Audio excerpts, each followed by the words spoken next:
नमस्कार, मैं हूं आपके साथ प्रदीप आजाद। सियासत जितनी आसान नजर आती है जनाब, करना उतना आसान नहीं होता।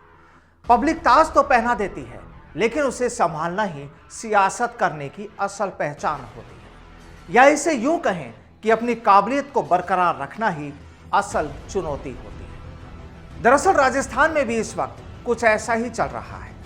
पहले गुर्जर समाज अपनी मांगों को लेकर सूबे की सरकारों की नाक में नकेल डाल चुका है और अब एक बार फिर अपने हितों को लेकर एक और समाज अपनी तैयारियों में जुट गया है।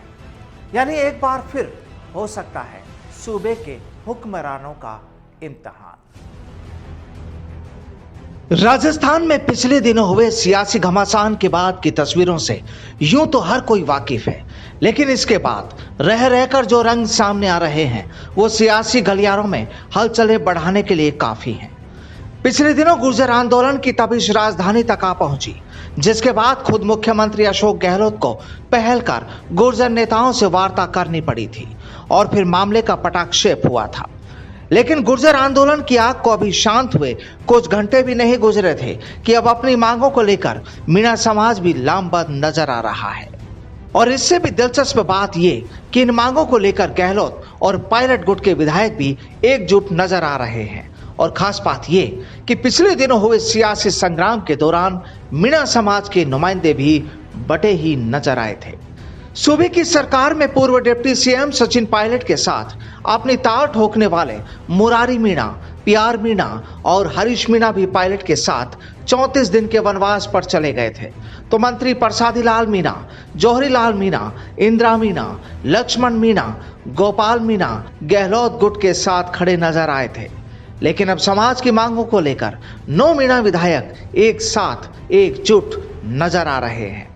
और अब इन सभी विधायकों और मंत्रियों ने प्रसादी लाल मीणा की लीडरशिप में मुख्यमंत्री अशोक गहलोत के सामने अपनी मांग रखी है।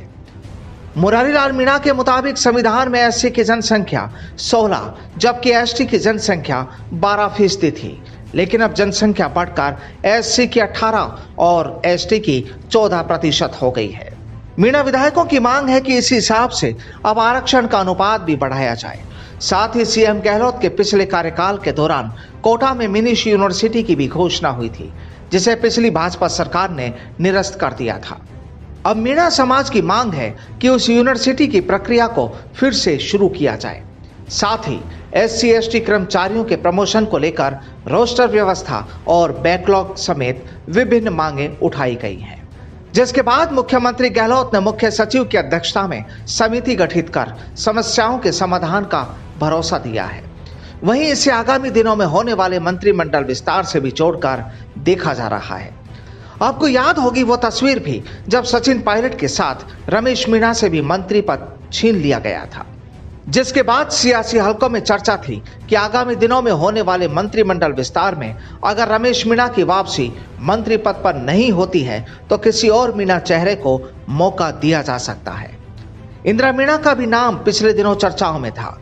वहीं हरीश मीणा और मुरारी मीणा का नाम भी चर्चाओं में है। लिहाजा साफ है कि इन नेताओं में किसी एक को मंत्री पद मिलना तय है। वहीं कहा यह भी जा रहा है कि पायलट गुट के किसी विधायक को एडजस्ट किया जाएगा। खैर, गुर्जर आंदोलन के तुरंत बाद मीणा नेताओं का इस तरह मुख्यमंत्री से मिलना और मीणा समाज के मुद्दे को उठाए जाने को लेकर अब सियासी हलकों में तरह तरह की चर्चाएं हैं। वाकई किसी ने ठीक ही कहा है कि यह सियासत नहीं आसान, बस इतना समझ लीजिए। और साहब, अब तो सूबे में भी कुछ ऐसा ही नजर आ रहा है। यूं तो अगले चुनाव में फिलहाल 3 बसंत बाकी है, अभी कई रंग भी बदलेंगे तो सियासी चेहरे भी। लेकिन यह तो साफ है कि आने वाले वक्त में सूबे की हुकूमत में काफी जद्दोजहद भी होगी और ये भी तय है। नमस्कार।